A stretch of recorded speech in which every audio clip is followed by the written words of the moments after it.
All right, today we are tackling the biggest question of them all. How does this all end? And I don't mean in a million years or even a billion. We're talking about the ultimate fate of the entire universe.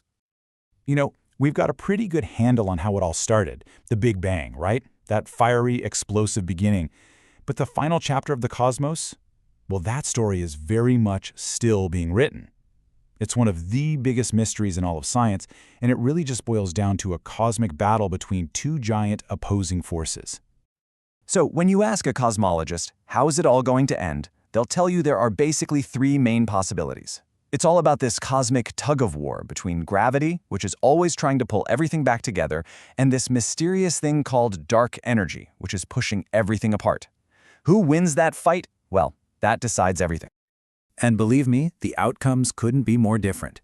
On one side, you have the big crunch. That's where gravity wins. It slams the brakes on expansion and pulls every single galaxy, star, and planet back into one final blazing hot point. Then there's the big rip, which is just as violent as it sounds. That's where dark energy goes wild, becoming so strong it literally tears everything apart. Galaxies, stars, even the atoms that make you and me.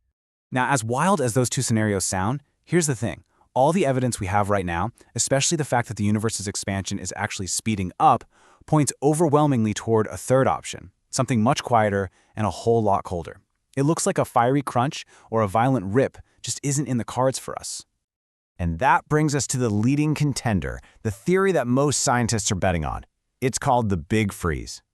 Or, if you want to be a bit more poetic about it, the heat death of the universe. Okay, I know what you're thinking. Heat death sounds like everything gets super hot, right? Well, funnily enough, it's the complete opposite. It describes a state where all the heat, all the energy in the universe, has spread out so perfectly and so evenly that nothing can flow anymore. And if energy can't flow from a hot place to a cold place, well, then nothing can happen. Literally. No work, no motion, and definitely no life. So, for this big freeze to actually happen, a few things have to be true. 1, the universe has to just keep on expanding forever. 2, there isn't enough stuff, enough matter and gravity to ever stop it. And 3, that mysterious dark energy has to keep pushing things apart at a steady rate. And guess what? As far as we can tell, that's exactly the path our universe is on right now. The best way to think about this is to imagine a hot cup of coffee. When you first pour it, there's a huge energy difference between the hot coffee and the cool air in the room. But what happens if you just leave it there? Eventually, it cools down to room temperature. The heat spreads out, everything reaches a balance, and at that point, it's just a lukewarm cup of coffee. You can't use that heat to power anything. The Big Freeze is that idea, but applied to the entire universe. So, what does this long, slow fade into darkness actually look like?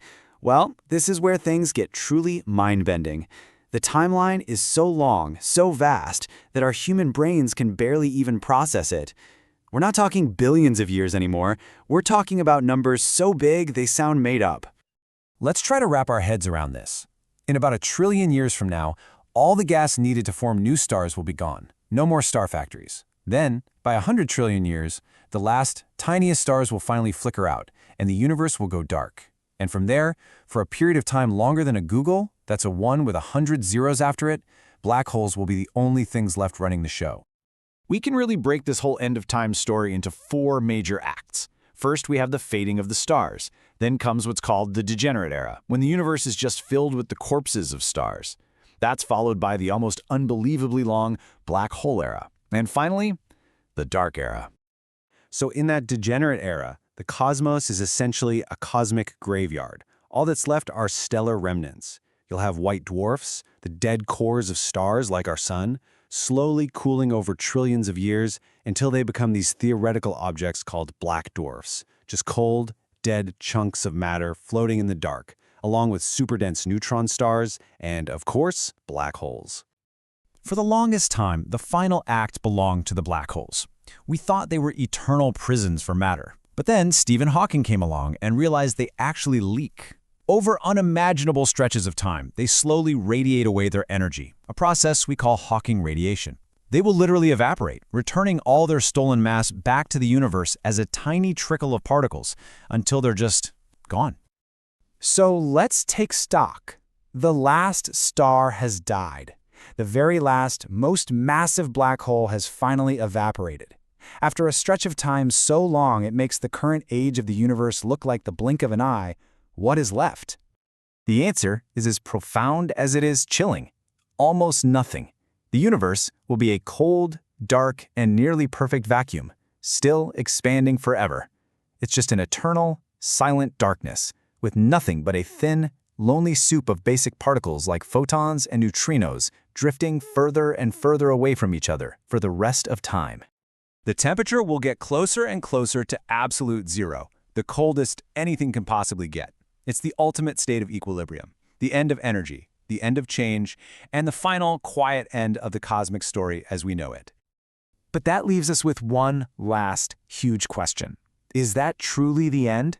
Or could a universe in that perfect, quiet, empty state just be the starting point for something new? A new kind of physics, a new beginning that we can't even begin to imagine.